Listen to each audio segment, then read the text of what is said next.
to talk a bit about bubbles. You know, it's interesting, the Inc. 5000 list, the list of fastest growing companies in America, they're companies that in some ways are taking advantage of bubbles. I mean, in the sense that they're taking advantage of disruptions in the market. They're small, they're nimble, they're in the right place at the right time. What can you tell us about bubbles, their frequency, their ferocity? What can you tell us about how bubbles start, how they get ended, and what we can do about them? To begin with, I don't care what the regulatory system is. I don't care what the economic system is.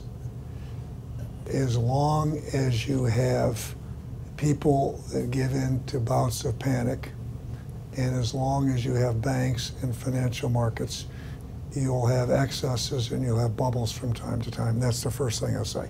The second thing I'll say is that every bubble, and you go through any situation and I'll tell you how the root cause is in flawed government policies. The root cause, okay? We could talk about housing policy in the US, and home ownership is great, but when you look at the interest rate deduction, all the FHA programs, Fannie Mae, Freddie Mac, et cetera, deduct interest on $1 million mortgage. If you got multiple mortgages, deduct interest. And so much money went into housing in the US that we didn't have residential housing prices, we didn't have any nationwide decline. So ever since World War II, if you bought a diversified pool of residential mortgages, the biggest risk you had was you get your money back too soon. If interest rates dropped, people would prepay. But what that bubble does, it incented Americans to say we're going to save in our home. So people bought bigger and bigger homes. They bought homes that were too big, they didn't need them. They bought multiple homes. But you find that continually. Now, the next thing I'll say is always after the bubble breaks, you can always find some people that predicted it. And they'll say, yep, I got it right. And those people will get it wrong next time. Because you can't, by definition of a bubble is the market doesn't understand it fully or it wouldn't be a bubble. You don't understand it until it breaks. And so the key thing is to have the tools to deal with it in the financial markets, to have the emergency tools to deal with it so you can manage it, okay? And then to keep the excesses from building up. And to keep you prevent these 75-year, 100-year storms.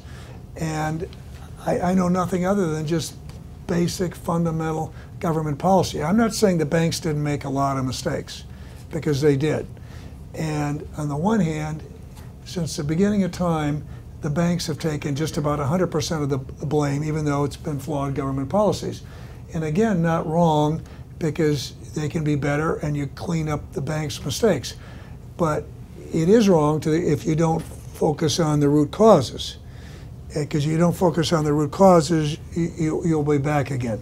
But I would just simply say this, and I advised all kinds of companies when I was at Goldman Sachs, very big companies and small companies. And I would just simply say the mistake that people make is thinking that you have to be risk takers, but to think the future is always going to be like the recent past, to figure out what's a secular trend and what's cyclic. And I think what you always need to do, at least I would always do, is to say, what is the worst reasonable case? And always look at that.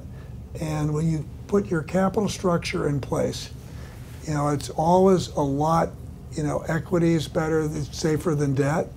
And long-term debt is a lot different than short-term debt. And if you short-term debt should be used to meet short-term funding requirements, and just very simple Graham-Dodd philosophy. And I'm very suspicious when people do anything other than that, and sometimes it works, but it doesn't work forever.